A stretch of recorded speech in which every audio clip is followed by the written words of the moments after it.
It's like concavity, just like it is in Cal 1 and 2, but just concavity in a certain direction, right? Okay. We're going to talk about it, so I don't want to get too deep into it. All right, did that help at all?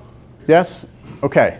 So what we just did was that exact same thing, except we did it for something that doesn't necessarily have to be written z equals f of x, y. It's for an arbitrary surface that may happen to come back on itself and be like an ellipsoid or something like that. So this is very powerful because we can handle pretty much all surfaces now. All right, that's it for this section. We're done. I would say that that section is a very mechanical section because there's a lot of just derivatives and mechanics and notation that you need to understand. But other than that, there's not like these like big profound ideas, right? This next section has some big ideas in it, some big results.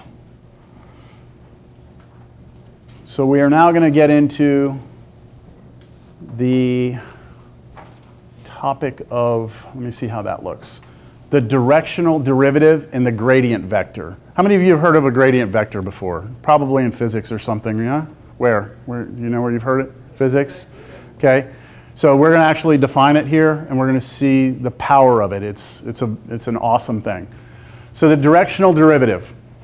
So I just went through this thing where I picked a point on a surface, right? And then we held x constant, which cut through it this way. And then we held y constant, and it cut through it this way, right? Two planes. Why do that? Why did I, do we have to, if I have a point here, do I have to cut with the plane that goes like this or a plane that goes like this? Could I have cut with a plane that goes like this? Does it seem reasonable that if I did that, I would still get a curve? And I should still be able to find the slope of the tangent line, right? Like, why do it with these orthogonal planes? Just do it with any arbitrary plane, right? That's what this is about, the directional derivative. So we're going to look at an animation first. So we're going to look at something, and as we look at it, I want you to notice something. On a surface, we can pick any point on the surface, okay? At that point that we're at, we can point in any direction, and then in that direction, there is some tangent line, and then that slope of that tangent line will depend on the direction that we point. So here I am, see me up there, that dot? I'm standing on this surface, okay? So here I am, I'm up on that surface, standing here, right? And it goes in different, up and down, goes in different directions. If I point that way, and I take a step, I'm either going to go up or down or straight, right? So I will have some instantaneous rate of change in that direction. If I turn a little bit, it's probably going to be a different rate of change, yes? But I can do any direction I want, yes?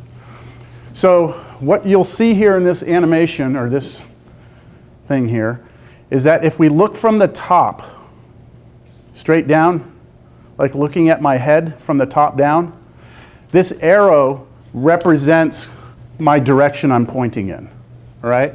So imagine like here I am at my point. If you were to take my shadow down to the ground, there's a vector sitting down there that just keeps track of which way I'm pointing, all right? So let me move this back. All right, it's a little too big. I'm going to have to make this smaller.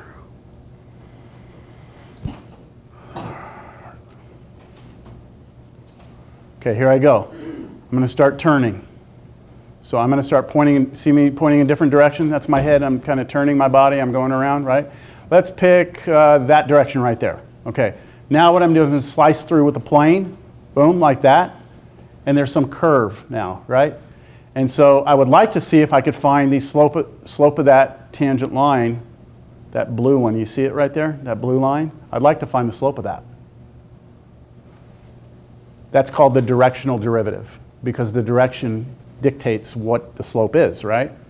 Let me change my direction. As I change my direction, can you all tell that the slope is changing as I change my direction? So all I'm doing is just sitting there just like rotating. And as I rotate, what's changing is that slope, that, which way I would be going if I took a step. Got it? Yes? So because the plane is going in the direction of that vector, Mhm. does it involve also like a dot product? It will, absolutely. All right, so looking from the top, that plane is in the same direction as the vector on the bottom. All right, any questions on the actual like geometric idea? So the things that we've done already, right? When we did this partial with respect to x, I went to a point, I held x constant, right? You could have said that I was just pointing in a direction that was orthogonal to the y-axis, right? Couldn't you? And then if I cut it with a plane this way, I'm just pointing in a direction that's orthogonal to the x-axis, right? So the directional derivative is a generalization of what we've already done. We've done the directional derivative in two specific directions, but now we want to open that up to any direction. So let's get to the actual definition. Here it is.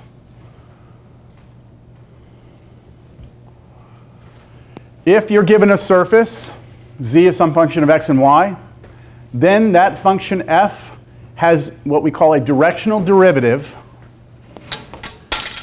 in the direction of the unit vector u equals ab.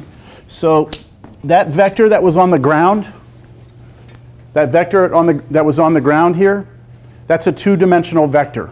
So it has two components, a and b. That vector on the ground that's following which way I'm pointing, okay? If that's a unit vector, u has to be a unit vector. If it's a unit vector, then we define the directional derivative as follows.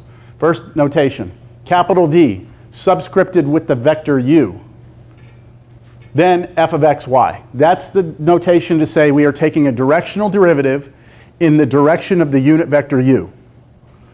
And what it is a, which is the first component of the unit vector, times the partial of f with respect to x plus b times the partial of f with respect to y.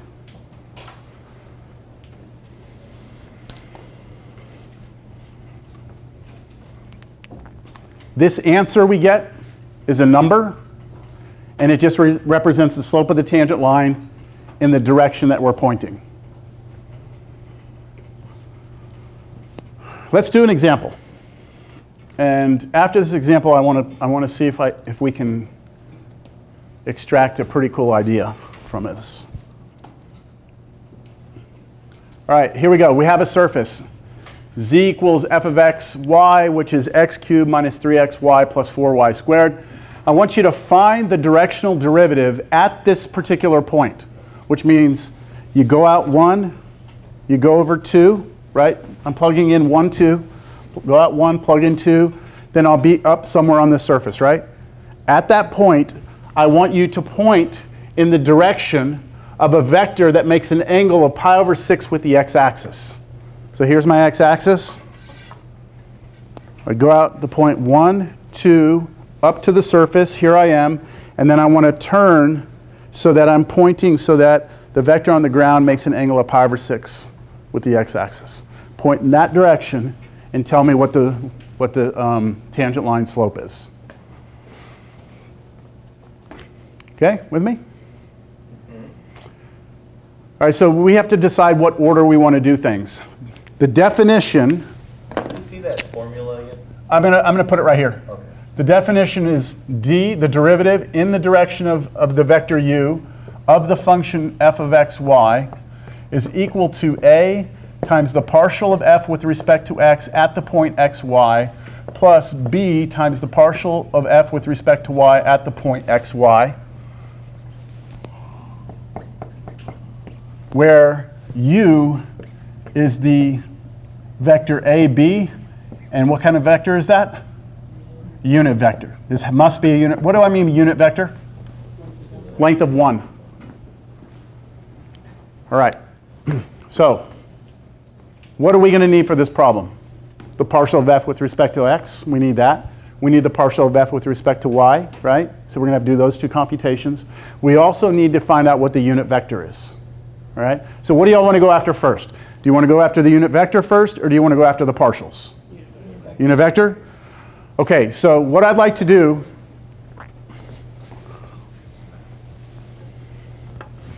okay, this is x, this is y, right? We want our vector, right? You're looking from the top down. We want our vector on the ground to have an angle of what? Pi over 6 to the x-axis, right? So we want a vector that's like this somehow on the ground. That vector lives in two-dimensional space. I want to know what that vector is. So what I'm going to do is draw the ground first. I really want to cut the negative axes off these things.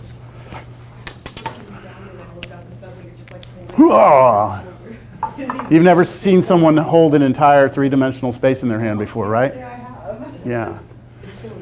Okay, so let's go for the unit vector first. All right, so I'm going to draw a picture. This is the x-axis, this is the y-axis. I want the vector, or a vector, that points in the direction of pi over 6 here, right? But it must be a unit vector, which means the length of it must be 1, right? Well, that should be easy, because that would live on the unit circle. And that's a special angle. So I could define this vector u to be, what is it? The vector, what's the x component? Root 3 over 2, 1/2. There we go. That vector is a unit vector. We know it's a unit vector because that point lives on the unit circle, right? And it's pi over 6 because that's where we got it, right? I mean, there's any questions on that? Nope. Yes? Do we have to add a z-coordinate for that? No. Okay. So let me go back. That's why I pointed the whole. Yeah, it lies on it, but When we're up here on the surface and we're pointing in different directions like this, right? I'm moving around, I'm sitting up here, I'm looking like this. We want to think of u as the shadow of that down on, and like what direction it's pointing relative to the ground, but moreover, taking that direction and moving it to the origin and looking at it like a vector that's at the origin. So I'm over here rotating like this, and the vector is down here doing the same thing I'm doing. Understand? correct. Okay. So it's two-dimensional, so we don't need a z. All right, good, yes? Okay, we got the unit vector. Now we need partials. Okay, partials shouldn't be too bad. Let's see, the partial of f with respect to x, let's just calculate that real quick. 3x squared minus 3y. Partial of f with respect to y is negative 3x plus 8y. Y'all double check me. Is that good? Y'all agree, disagree? Agree? Yeah? Now I did that pretty quick. We've done that. We did that last class, so I'm trusting you tried to do that homework and you're okay with that mechanics of that now. All right, so I'm ready for my formula. What we're going to do here is we have to figure out what point we're at, right? Like this is our direction, but where are we, right? Like where in the world are we on this surface? This is a generic formula for any position we're at. So I need to figure out my x and my y, but that was given to me right here, x and y, right? So let me extend on this. The partial of f with respect to x at the point 1, 2 would be whatever I get when I plug 1 and 2 in here for x and y respectively. I get 0, don't I? No, oh, sorry, it's 2. Sorry, I thought it was 1, 1. It's negative 3, right? Plug 1 in for x, you get 3. Plug in 2 for y, you get negative 6. 3 take away 6, negative 3. And then when I take the partial with respect to y and I evaluate it at 1, 2, I get 13. I don't know, 13. I see arithmetic, my brain says, nope, not today. Okay, good? We have everything now. All right, so now my answer.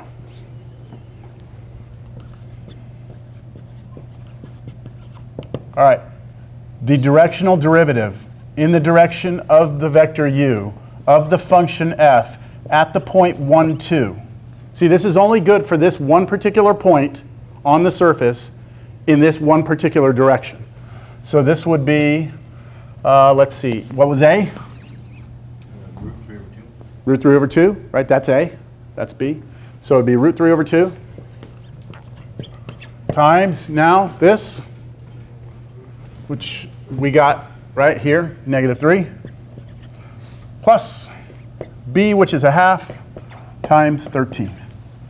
And that's some number, right? Whatever number that is the slope of the tangent line. So that means that if this turns out to be, is it positive? Yeah, it's a positive number, right? That's a positive number. It's going to be 13. 3.9-ish? Yeah, I trust you. 3.9-ish. It's positive. That's all I care about for right now. So if I go to that point, right, go out 1, 2, right, go over 1, go 2, go to the point on the surface, point in the direction that has an angle of pi over 6, and I take a step forward, I'm going to go up. I'm going to go up because it's a positive slope, right? What if it was 0? Right? I wonder if there's a way that I could somehow take a function and figure out how to go around the function where every step I take, the derivative is 0. Then what would I be doing along the surface? If every step I take, the derivative is 0. How do you mean straight? Like imagine a mountain, right? You're standing on the mountain, and you take a step. Every step you take, the slope of the tangent line is 0. You're going around the same, you're not changing altitude, right? So we call that a contour map. Right? That's a contour map, isn't it? Like the circles on the map represent elevations, right? That's exactly what that would be. I just find the path around where my derivative is always 0. And if I do that, then I've traced out the contour elevation. Yes? Is that the next question? No, it's not. It's just a more... How do you do that? Okay, yeah, that's not for today. Not for today. That's a bigger deal than it sounds, yes. It didn't sound like it was an easy It's thing, not an so I easy kinda thing. figured that was Yeah, gonna be the it's not an easy thing. But if I could do it, that's what it would trace out.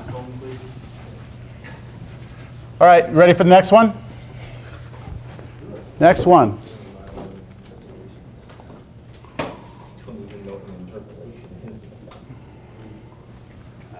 If z is some function of x and y, here it is, natural log of x squared plus y squared. Find the directional derivative at the point 2, 1. At the point 2, 1 in the direction of the vector -1, 2. Question? Unit vector, right? Or is it already? Yeah. So that's why I gave you this problem, to see if I could trick you, all right? But I didn't, apparently. So the first thing, well, we have two things, right? We need to find the partials, and then we have to find the unit vector, right? In the last problem, we found the unit vector by just thinking about pi over 6, unit circle. Here they give us the vector, right? But we have to ask ourselves, is it a unit vector? We have to check. So first thing, let's go for the unit vector. Well, they gave us the vector u is -1, 2. I could check to see if that's a unit vector. How? Just find its magnitude. And I think if you check the magnitude of this vector, root, you square the -1. So root 5, which isn't 1, right? So it is not a unit vector, so I can't use that vector. So I need a vector that points in the same direction as that vector, but has a unit length. Don't we just divide by that magnitude? That's right. So take this. I'm not going to use this, all right? Not going to use that. I'm going to use a new vector v. And this v is going to be the original vector I was provided, divided by its own length, which is the skill we picked up many, many sections ago, right? That's how we find a unit vector in the same direction of any vector. Okay, so that's my unit vector. So half of the problem's done. I now need to go figure out the partials. So my first partial of f with respect to x, well, this is a chain rule, so I have to do derivative of natural log of something first, which is 1 over whatever's inside. And then chain rule times the derivative of what was inside the log function with respect to x, which would just be 2x. Any questions on that partial?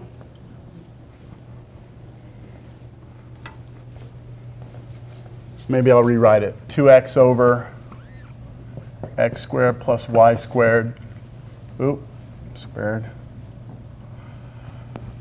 Partial with respect to y equals, okay, so same thing, chain rule, 1 over x squared, y squared, but now the derivative of the inside with respect to y, so we get 2y. So, man, these are really, really close to being the same thing, aren't they? Mm-hmm. Almost.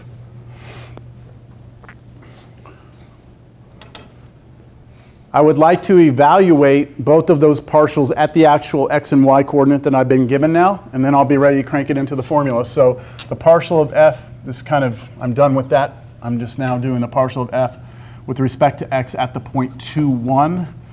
That gives me 2 over 2 squared, 4 plus 1 squared, so 5 2/5.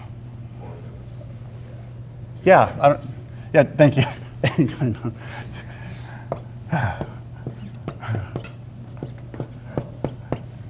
The next one is 2 over 5, right? Negative 2. Where am I missing? Negative? Hold on. Oh, I think you got the u instead of the point. Okay, so 2 over 5 here. So 4/5 and 2/5. All right, we continue with the answer now. So the answer is that the directional derivative in the direction of what? V. Because remember, I mean, you could say u because it is the same direction, but technically it's not the unit vector. So I'm going to put v here at the point 2, 1 is equal to first a, and I've forgotten what a is now. What was it? Negative 1 over root 5?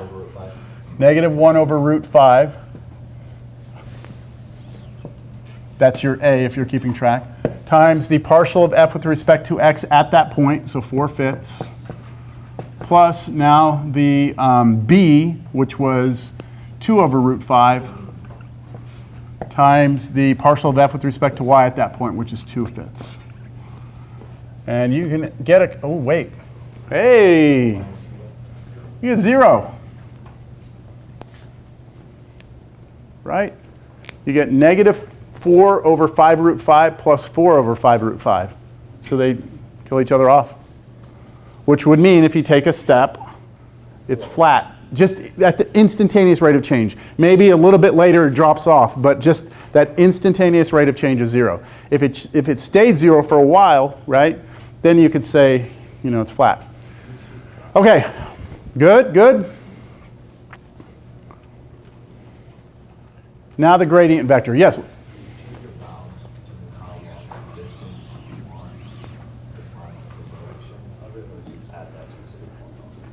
Okay, so I think what you're asking is that when we talk about we're going to step in that direction, it's going to be 0, can we somehow control how far of a window out we're looking?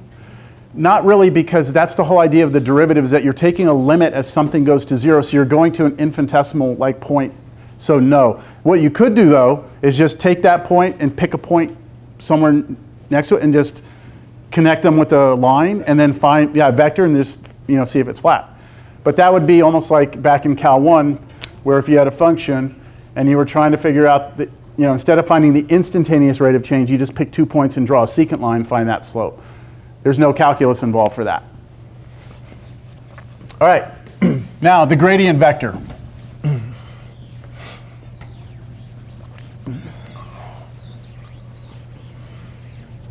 All right, this is the formula that I just gave you, right? For the directional derivative. The A and the B came from where? Unit vector. And these two partials were just two partials, right? So this is not natural, but I think you can agree with this. Watch. Do you agree that if I wrote the partials together like this in a vector, so I create a vector, okay, out of nowhere, I'm creating a vector, and the first component of the vector is the partial with respect to x, and the second component of the vector is the partial with respect to y. If I create this vector, and then I take that vector u, and I dot them, do you agree I would get this back? Right? Because dot product is just this times this plus this times this, right? This times this plus this times this, which is that. Right? That's what a dot product will give you. So that means that the directional derivative can be written in a different notation. And the notation is this. That all you're doing is taking the dot product of the unit vector in the direction you're pointing and this new vector that I created out of nowhere, right? This new vector has a name. We name it. We call it the gradient vector. Okay? So we are now looking at this directional derivative as a dot product. That vector that we just created is called the gradient vector. But that's what we just decided. We will name it the gradient vector. Okay? And so it's called the gradient vector, and we have a special notation for it. The notation is this symbol in front of the function. That symbol is del. But remember I told you all the other day that when you do partial derivatives, that this is del as well? So there's a problem with our mathematical language, and there's not 100% consensus on this. Sometimes this is called curly D, or different people call it different things, curly D. But I've heard many textbooks, many mathematicians will call this del, and they'll call this del, all right? And there's other names for this, and there's other names for that. So I don't know what to tell you. Go Google it, all right? Yes? Can you scroll just a little? Yep. Yep. Question, is it like it's a capital? Question, then I say yes. Sorry. Okay. So if you just say question to start talking, that doesn't work. Question. How was del written? D-E-L? No. Are you saying like the spelling of it? Yeah. Yeah, D-E-L. Yeah. Yes. Sorry. That's an important part of it. Is there is it like one the capitalized version of the other? It's not. It's not. No, it's not like pi, where capital pi and lowercase and uppercase are like phi. Like phi is like that, but then capital is like, it's not that. Okay, it's not. I wish it was, but it's not. Okay, so we have this new vector that we've created, right? We've created this vector. We said, hey, look, check it out. If we just create a vector, and in the first component we throw the partial with respect to x, and the second component we throw the partial with respect to y, hey, this vector is cool, and we call it the gradient, all right? Or del f. Del f is another notation for it. Del f right there. So these are all like equivalent notations for the same thing. All right. Just make sure we understand that definition. If I give you a function of two variables and I ask you to find the gradient vector, all you're going to do is create a vector. You're going to call it del f. And all it's going to be is a vector that is the partial of f with respect to x, and then the partial of f with respect to y. That's all you're going to do. In this particular case, for that function, if I take the derivative of this function with respect to x first, then I have to pay attention to what's going on here. But I'm going to move through that quickly. I'm just going to assume you could figure this out if you needed to. The derivative of this with respect to x is e to the xy times y minus sine of x plus y. And that's the first component. So there's a little chain rule on there that you have to be concerned about. And then this one, there's chain rule, but the derivative of the inside is pretty clean.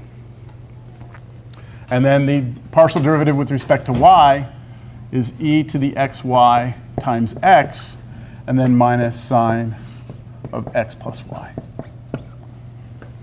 close it off with a vector, that is your gradient vector.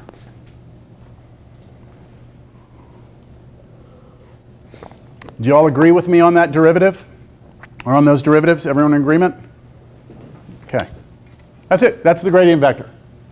Now, the directional derivative, this idea of the directional derivative and the idea of the gradient vector extend into higher dimensions. So we've been talking about having a function of two variables, x and y, right? And we said, okay, if you have x and y, you have a surface. You go to a point, you stand there, you point in a direction, right? And then you walk, and this will tell you your rate of change. And we come up with this idea of the gradient and all that. Well, we can do the same thing if we have a function of three variables. But we start running to a problem because you can't visualize this. Because you need three variables for the input, right? X, Y, and Z. Give me an X, give me a Y, give me a Z. Plug that into a function, and it spits out a number, right? So I can't see. It's not a surface. It's some like hypersurface. It's something in four-dimensional space, all right? But everything still is the same. If I'm sitting here, I pick a point that's going to get plugged in, and then I point in some direction. Here's a good way that I can explain it. Let's say, I gave you this example earlier in the semester. Let's say that you have a sphere like the Earth, okay? That's in three-dimensional space. Let's say I take a point on that sphere, okay? That's my x, y, z. I'm sitting here on the sphere. And then what I do is I point in a direction. This is now a three-dimensional vector, not a two-dimensional vector. Three-dimensional vector, all right? Then as I move in that direction, this function right here could maybe be telling me the temperature at every point. So as I move in that direction, this is going to spit out, the directional derivative will spit out the instantaneous rate of change in temperature if you head in that direction. Does that kind of make sense to y'all? Like you can't see the temperature there, but you can imagine that as you go in maybe one direction, the temperature change is really, maybe it's getting hotter really fast, then this direction is getting cooler, right? So you have that concept. So we still have, just hold on. We have the same idea here, unit vector, and then the directional derivative in the direction of u of that function is just a times the partial with respect to x, b times partial with respect to y, c times partial with respect to z. You still can define a gradient vector. It's just the three partials together in a three-dimensional vector now, right? So everything just extends. If you want to go to function of four variables, you go to four variables. Then your unit vector would be four components. And then your directional derivative would be, your del f would have four components. You go to 5, 6, 7, doesn't matter. They all give you the instantaneous rate of change in the direction of that vector at that point. So this can extend to there's a lot of different things you can do with this, but I'm not going to get into that detail. I did forget something.